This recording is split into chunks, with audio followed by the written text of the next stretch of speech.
estratégico, que sinceramente no lo son, resultan siendo unos talleres fuera de la oficina, en Melgar, en Girardot, en San Andrés, en Miami, etcétera, y los directivos de la organización se vienen debajo del brazo con un librito que dice: esta es nuestra visión, nuestra misión, nuestra declaración de objetivos, valores, y publique y cúmplate. Señores, eso no es estrategia. ¿Sí? El tema tiene que ser mucho más democrático. ¿Dónde está la participación de los innovadores, de los revolucionarios de nuestras compañías? Eso es hacer una programación, eso no es hacer estrategia. Y por eso nosotros hablamos en esta ecuación de esos tres temas. De lograr singularidad, la gran pregunta es cómo mi negocio es singular, es de las cosas más difíciles. Nosotros, como decía ahora, nos conformamos con ver a la competencia, con hacer el famoso benchmark, con tratar de ver qué es lo que están haciendo, hablar de las mejores prácticas, y hemos adoptado una cantidad de expresiones y cosas de ese estilo, cuando el tema central es cómo me hago yo singular. ¿Cómo somos singulares? ¿Cómo se hizo en su tiempo singular Dell Computer? Rompió un paradigma de los modelos de negocio que traían IBM, Compaq y Hewlett Packard, ¿cierto? ¿Qué hizo Dell Computer? Rompió el paradigma de qué? Ensamblar en su momento a la necesidad. Ensamblar en su momento, adecuado a la necesidad, al pedido. Tú por tu computador, por internet, puedes decir: quiero un computador así, con más memoria, con menos memoria, gris, o así, azul, yo qué sé, y más o menos en 48 horas podías tener, alrededor de 48 o 72 horas podías tener tu equipo. Y además te lo llevaban a tu casa, etcétera, etcétera. ¿Sí? ¿Qué pasó con Gillette? Vamos a hablar de eso. Sigamos avanzando un poquito. Listo. ¿Con qué tiene que ver todo esto entonces? Con el tema de tener un buen modelo de negocio. Como decíamos, un buen modelo de negocio arranca entendiendo la mente del consumidor y termina con una buena rentabilidad. Muy pocos de nosotros hacemos el ejercicio de ir de verdad a entender la mente del consumidor. Sí, contratamos estudios de mercado tradicionales, excusas con quienes hacen eso. Nosotros personalmente no lo compartimos mucho.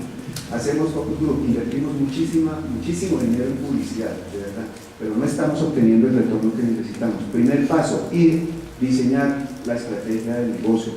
Cuando trabajamos con nuestros clientes, nosotros no aceptamos procesos de acompañamiento, de coaching estratégico y consulting que no implique entender la estrategia de nuestro cliente, que nos dejen pasar por la estrategia y que por favor nos dejen hacer sugerencias sobre la estrategia.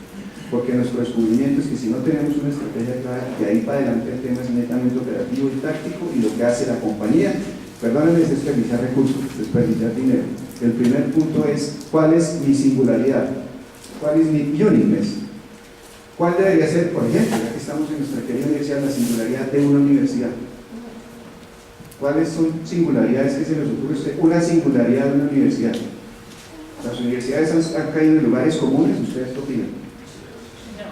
¿No? ¿No? Listo. ¿Cuál podría ser una buena singularidad de una universidad? Señor. Una pregunta, pero la singularidad ¿hasta dónde llega? ¿Hasta dónde el empresario puede ser singular? Siempre y cuando otra empresa por fin llegue innovando, copiando. Y te copia. Exacto. Y te copia. O sea, ¿cómo hace, digamos, cómo puede crear una cultura innovadora en la empresa sin que eso suceda? Porque es que, digamos, en mercados pequeños, digamos, en pequeñas ciudades, sucede eso. Uno empieza un negocio y llega una persona con más dinero y lo monta. Y uno pierde, pero la singularidad es de uno, pero se acabó. Listo, respuesta. Gracias por tu pregunta. ¿Tu nombre? Andrés. Andrés, muchas gracias. La respuesta a esa pregunta. Tú mismo de alguna manera lo diste: innovación permanente. La innovación no es puntual. La innovación, y diste la respuesta porque hablaste de cultura. Se debe crear cultura e innovación. ¿Sí? Nosotros tenemos programas de desarrollo de cultura e innovación, por ejemplo, porque damos respuesta a esa inquietud. Y es: yo hice un ejercicio de innovación, innové en un producto, soy innovador. No, innovaste en un producto y tuviste un pico de innovación que te dio éxito en el momento en el mercado. Recuerdan la frase de: si usted es exitoso en el mercado, no duerma tranquilo porque va a haber alguien que lo quiere imitar o mejorar, y seguramente lo hará. Bien sea porque tiene más dinero, porque trae una vida mejor, etcétera, etcétera, etcétera. La clave es innovación permanente. Segundo, cultura de innovación para lograr innovación permanente. ¿Quién le ha dado por la cabeza el Circo del Sol? ¿Hasta ahora? Nadie. En mi concepto, ¿quién le ha dado por la cabeza Crepes and Waffles? Listo. Y son negocios que iniciaron de manera familiar, pequeños, como muchos de los de nosotros. La clave es así: cultura e innovación. Pero cultura e innovación no es una frase cajón, es todo el mundo en la organización tiene que estar, hablamos de alineación, alguien decía aquí, alineado estratégicamente con la innovación.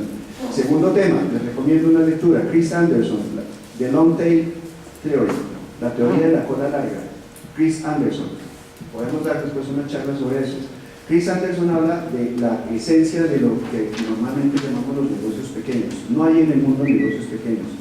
Hay negocios que generan gran consumo porque son las grandes marcas que hay en el mundo. Sin embargo, se ha descubierto, y eso está identificado, que hay espacios de mercado en donde hay productos, entre comillas, desconocidos, pero que generan altísimo consumo porque son altísimamente innovadores, ¿cierto? Ahí hay respuesta para lo que tú estás diciendo también, Andrés. Chris Anderson, la teoría de la cola larga. ¿Bien? ¿Listo? ¿Sí muchas gracias. Ok, listo. ¿Alguien más que quiera hacer una, señor? ¿Cómo implementar esto en una entidad pública? ¿Cómo implementar esto en entidad pública? Cuando, digamos, con el tema de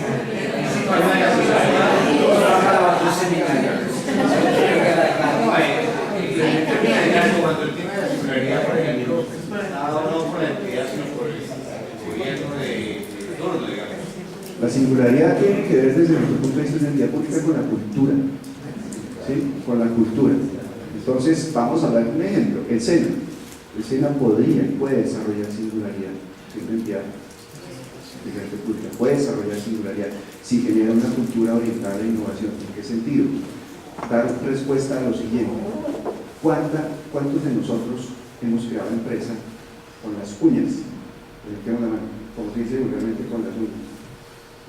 Listo, muchísimos. ¿Cuántos de nosotros hemos acudido? ¿Quién trabaja en bancos de aquí? Antes de decir lo que voy a decir, con todo mi mayor respeto, yo trabajé en la banca muchísimos años, entonces hablo con conocimiento de causa, pero respetuosamente, ¿sí? La banca le presta plata ¿a quién? Eso es el decir, ojo, el decir, la banca le presta plata al que tiene plata, que puede mostrar que tiene plata. Listo. ¿Dónde está el banco singular que le presta dinero a los que no tienen dinero? Pues que ese es el hecho, ¿no? Y al que necesita para un emprendimiento, como el de los que levantaron la mano, y muchos de nosotros que empezamos empresa y de pronto le pedimos plata a un amigo, al papá, a un familiar o cualquier cosa, lo que sea. Listo. El SENA puede suplir eso a través del Fondo Emprender. El SENA está buscando un banco que sea muy querido y se alíe con él para darle recursos. El SENA darle recursos al banco para que el banco haga simplemente la intermediación hacia los emprendedores. ¿Puede creer que ningún banco ha aceptado eso? Entonces, esa es una singularidad de una entidad pública. Pero para darte respuesta a eso, desde nuestro punto de vista, el primer ejercicio de singularidad en el sector público es sobre la cultura. Porque, hablando del ejercicio de paradigmas, ¿cuáles son los paradigmas que hay en el sector público? Yo trabajo en una entidad del sector público. Y es que el sector público es que eso es lo que se dice, son los paradigmas. Es corrupto, es lento, es burocrático, no se mueve, es lento, la gente presta mal servicio, bla, bla, bla, listo. Si se rompe ese paradigma, que no es complejo de verdad, con ejercicios de coaching, de sensibilización estratégica, ahí empieza a radicar la singularidad del sector público. ¿Sí? Un ejemplo típico, puntual, yo no sé si es puntual, tuvimos que hacer una vuelta en la DIAN, fuimos a la oficina de la 75 con 15, salimos asombrados del nivel de servicio que nos dieron. Es impresionante, yo no sé si solo es ahí, no sé, y si alguien trabaja en la DIAN, yo estoy diciendo es algo a favor. Banco Santander, las nuevas oficinas quedaron estupendas. Banco Santander. No, perdón.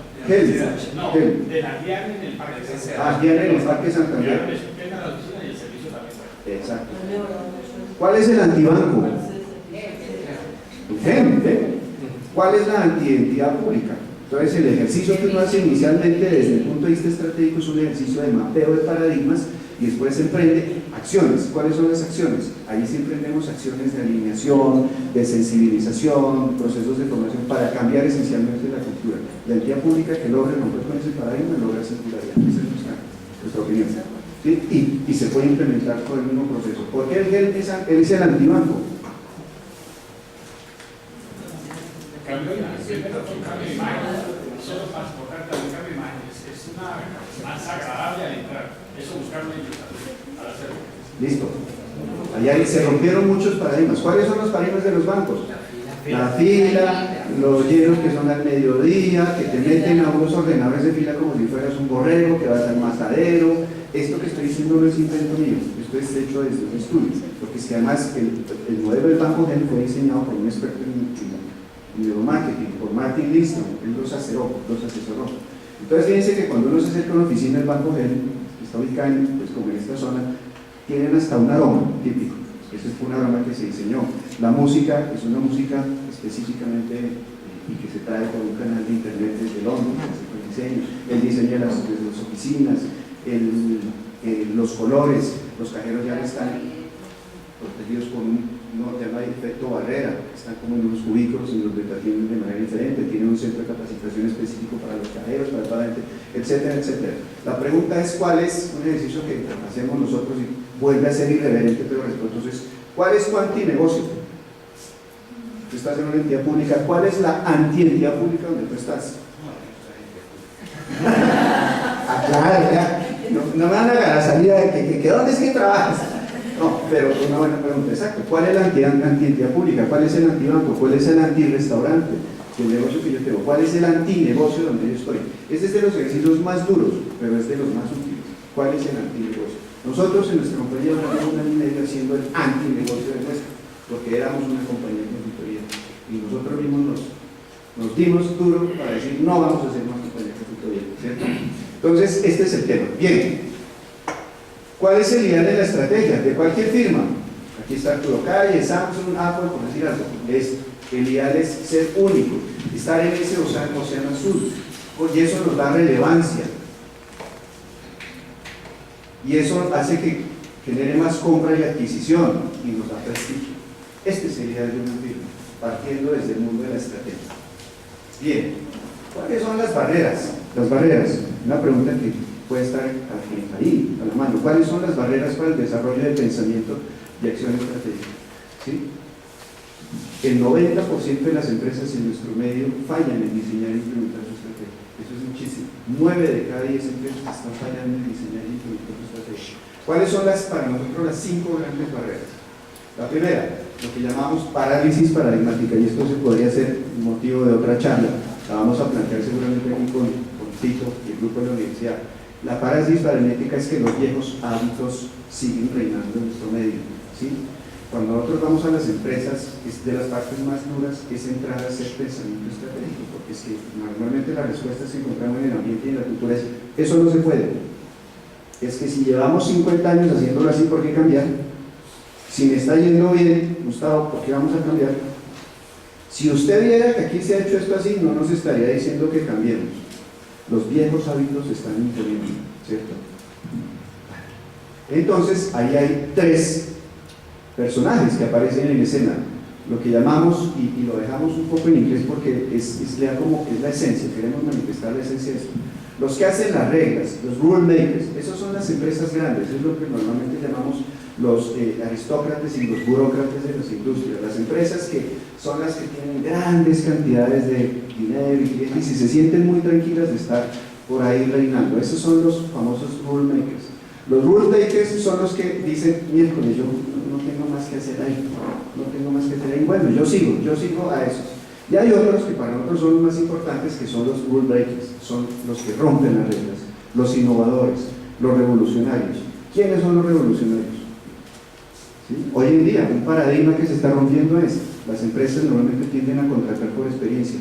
Nosotros en nuestra empresa, por ejemplo, acabamos de enganchar a una persona, un javeriano de diseño industrial, lástima que no vino Nico, se quedó durmiendo. La juventud. Romper paradigmas. No sabía que íbamos a hablar de él, digo, yo no voy allá a poner mi cuero. Entonces, persona joven. Y un paradigma es, la experiencia nos está trayendo viejos hábitos. Estamos contratando gente joven que trae sangre fresca y que trae ideas súper renovadas. Eso es un paradigma que se está dando en el mundo de la administración, ¿cierto? Los que tenemos mucha experiencia estamos llamados a romper con eso y de verdad estar muy actuales en el mundo de la innovación. Entonces, este es esa barrera. La segunda barrera es la barrera del pensamiento estratégico. Los ejecutivos en nuestro mundo occidental, sobre todo, pasan menos de 1 hora al mes hablando de temas estratégicos. ¿Sí? Es muy común en sus oficinas, probablemente cuéntenos ustedes, que ustedes lleguen por la mañana y le dediquen 15, 20 minutos a leer los diarios, los periódicos, los portafolios, Espectador, El Tiempo, Semana, Dinero, para saber qué está pasando en el país, para saber qué está pasando en la industria en la cual estamos. ¿Cuánto tiempo le dedican a eso? Es común dar espacio para Internet para lo mismo. Hoy en día las organizaciones están cortando el Internet, porque las personas se dedican a chatear, se dedican a entrar a las redes sociales. Ese es otro tema, ¿no? Pero ¿cómo funciona Google?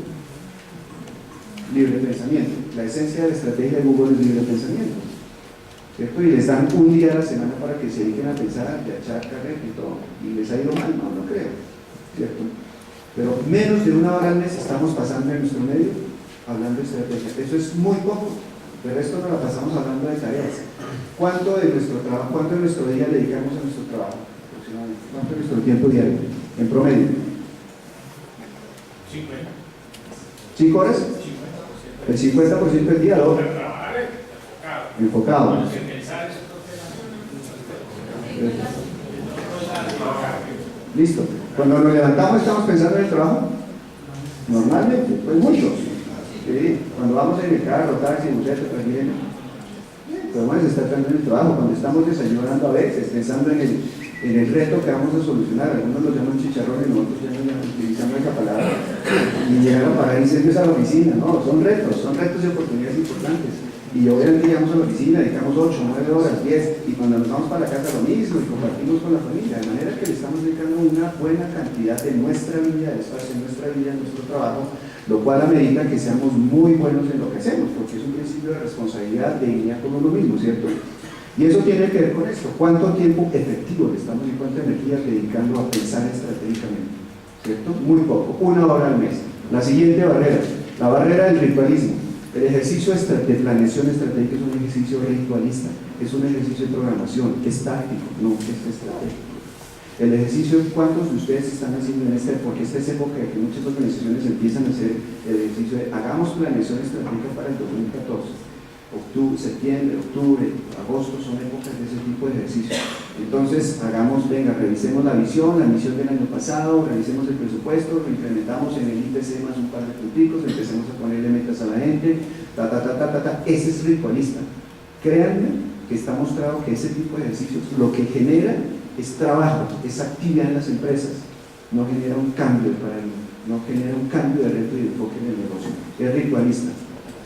La cuarta barrera es la del modelo lineal versus el modelo disruptivo. El modelo lineal es el de que hemos venido hablando mucho aquí, es el modelo de la planeación, es el modelo de las actividades, el modelo disruptivo, porque hablamos de disrupción. Disrupción es un cambio importante, es un cambio que hacemos en el mercado. ¿Cuántos de ustedes han logrado en los últimos 3 meses hacer un cambio disruptivo en su modelo de negocio que les haya traído 25% más de clientes, 15% más de rentabilidad? Esos son los cambios disruptivos, los cambios que han hecho las empresas de las que hemos hablado aquí, ¿cierto? Que han roto paradigmas. Bien, que no se preocupan por el market share, sino por encontrar un espacio de océano azul.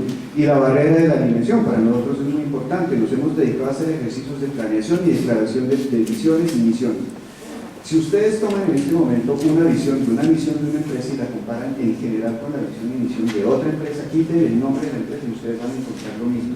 Lo que está demostrado a nivel de la academia, ya hoy en día, a nivel de las prácticas modernas de desarrollo empresarial, es que una visión y una misión no han hecho más competitiva una compañía. Y no sacan nada con colgarla en las paredes, porque el 96%, esto es estadístico probado en nuestras charlas, el 96% de las personas no conocen y mucho menos han asimilado lo que dice la visión y la misión de esa institución, de la institución de trabajo. La desprecian, es la realidad, otra irreverencia, pero es la realidad, ¿cierto? Entonces el tema es que a la gente hay que involucrarla en el ejercicio estratégico.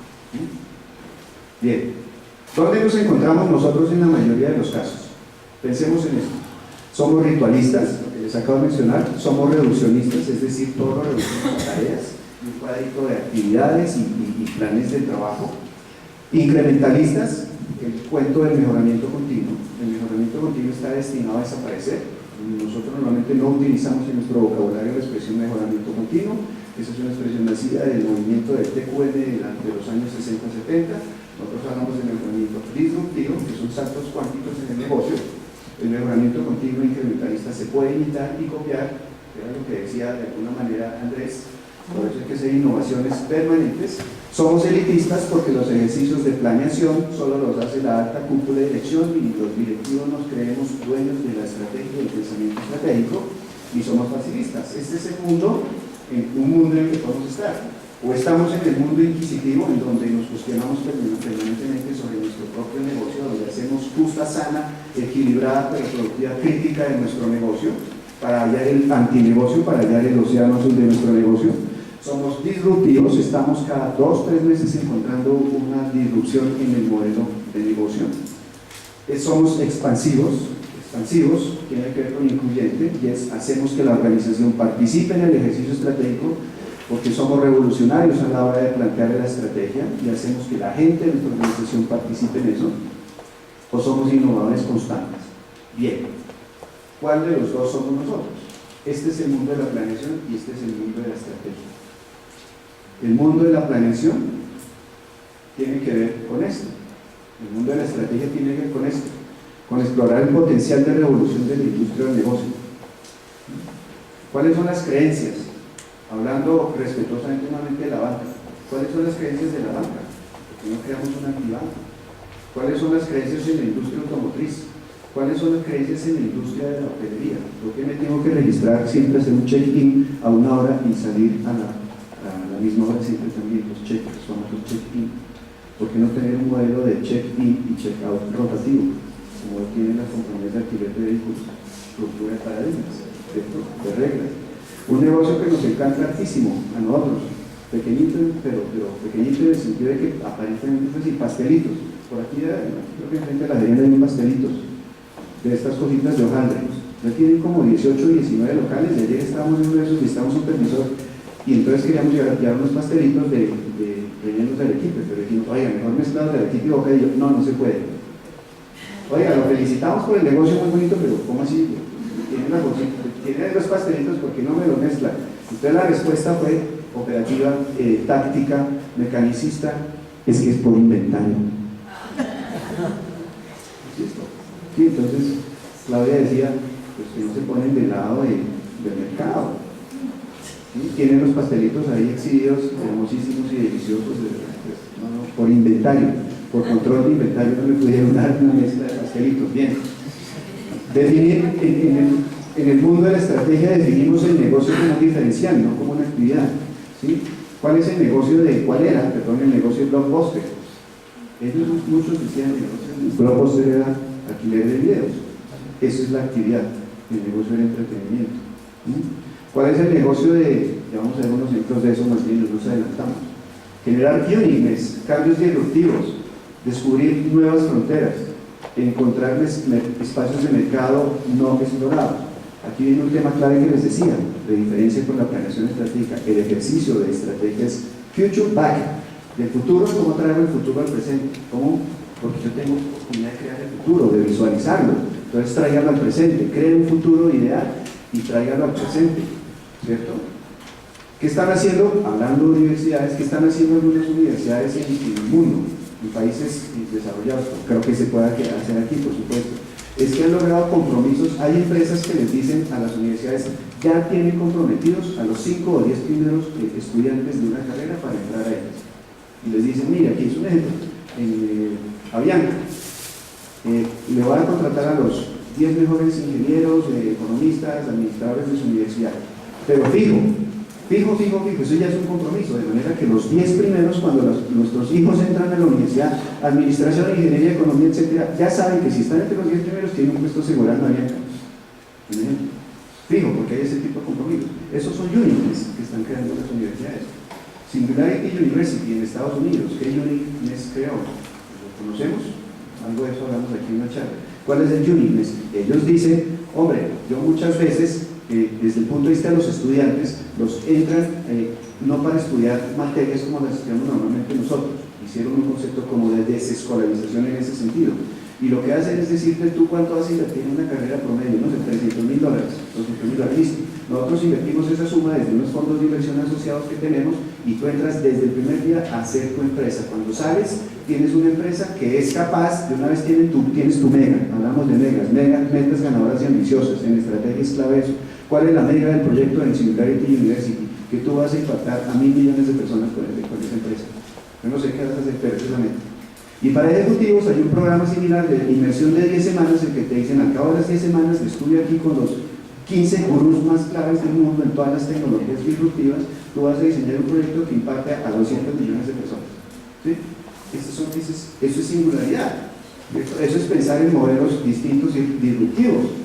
En el mundo de la planeación somos ritualistas, formulistas, simplemente cómo alcanzo cambios incrementales, cómo programo tareas, cómo hago planes, y es to the forward. De hoy, simplemente basado en el pasado, mido el hoy y lo programo hacia el futuro. Ese es el mundo de la planeación estratégica. Bien. ¿Cuáles son las tres cuestiones claves para nosotros en el mundo del que estamos hablando? ¿Cuál es nuestro negocio, en qué somos únicos y cuál es nuestro ADN? Son tres preguntas claves que se trabajan permanentemente. ¿Cuál es nuestro negocio, en qué somos únicos y cuál es nuestro ADN? Preguntas claves. Por ejemplo, aquí alguien que nos diga de su negocio, ¿cuál es su único? Un negocio que tengan ustedes. ¿Cuál es su gran diferenciador? ¿En qué son señor? ¿Cuál es tu nombre? Luis, Luis, gracias. ¿qué diferencia hay entre en qué somos únicos y cuál es nuestro ADN? En que somos únicos, esta es normalmente una frase. Somos únicos en que nuestro tema es el prestigio, nuestro negocio es el prestigio, en que nuestro tema es el prestigio. Y el ADN, haciendo el símil con una cadena de ADN, es un conjunto de temas que tú puedes aterrizar y que te conducen a ser uno. Vamos a poner un ejemplo. Krebs & Waffles dice nuestro negocio, y lo vamos a ver aquí, nuestro negocio tiene que ver con generar experiencias únicas. ¿Sí? Entonces, ese es como y cuando empezamos a hablar del ADN, es como preguntarnos ¿y en qué tipo de hechos y temas hace que Krebs & Waffles cumpla ese tema de generar experiencias. Entonces empezamos a ver características de facto, factibles, que tienen que ver con eso, que en su conjunto forman un concepto de uniqueness. Entonces el tema de que son madres solteras, cabezas de familia, las personas que trabajan ahí, el diseño de sus locales, el diseño del menú, la formación que dan a las personas, son una cantidad de puntos que se van uniendo entre sí y que forman un concepto. Todos esos puntos son el ADN para llegar al concepto único de que generamos experiencias y que cuál es nuestro negocio, ¿cierto? ¿Sí te respondí, Luis? Bien, listo. Aquí hay unos ejemplos, espero que se pueda leer, si avancemos a la siguiente porque tiene que ver básicamente con lo mismo. Krebs & Waffles, no estamos en el negocio de las comidas, estamos en el negocio de producir experiencias agradables o gratificantes. Eso es un poco a lo que normalmente uno se orienta en el tema de la estrategia. Tratar de hacer una definición que más que un eslogan, no se trata de un eslogan, se trata de termina siendo un compromiso. Lo que yo defino que es mi negocio, después debo ser capaz, ¿se acuerdan cuando decíamos pensamiento estratégico, innovación y despliegue? Cuando hablamos de despliegue, nosotros tenemos que ser capaces de mostrar eso en la realidad. ¿Sí? Por eso es que muchas empresas se quedan en el aire y terminan haciendo simplemente eslogan. Y ustedes han visto ahora que se está utilizando mucho en los comerciales de televisión, viva la experiencia no sé qué, viva la experiencia no sé cuántos. ¿Qué quiere decir eso? La palabra experiencia hoy en día tiene que ver con el marketing, con el neuromarketing o el marketing experiencial. El marketing experiencial tiene que ver con cómo tomamos las decisiones desde ese cerebro límbico asociado a las emociones. Entonces, hablar de experiencia tiene que ver con las emociones. El error que están cometiendo muchas de las empresas, con todo respeto, que están haciendo este tipo de comerciales y publicidad, es decir, viva la experiencia no sé qué, es que no te están transmitiendo en realidad eso. Se está volviendo un cliché. Y eso es un boomerang. Cuando una empresa adopta una frase de moda, una palabra de moda como experiencia, como estrategia, como sensación, como lo social, puede caer o en lo cursi o puede caer, eso se le devuelve porque el personaje que está acá, el usuario, el cliente y la mente de nosotros no capta eso. Hagan la experiencia. Ahora sí les digo, hagan la experiencia. Miren esos comerciales que dicen viva la experiencia, no sé qué, y ustedes se van a dar cuenta que lo que les transmite no es ninguna experiencia, son cosas supremamente planas. Desafortunadamente se están usando a nivel de publicidad frases de ese estilo.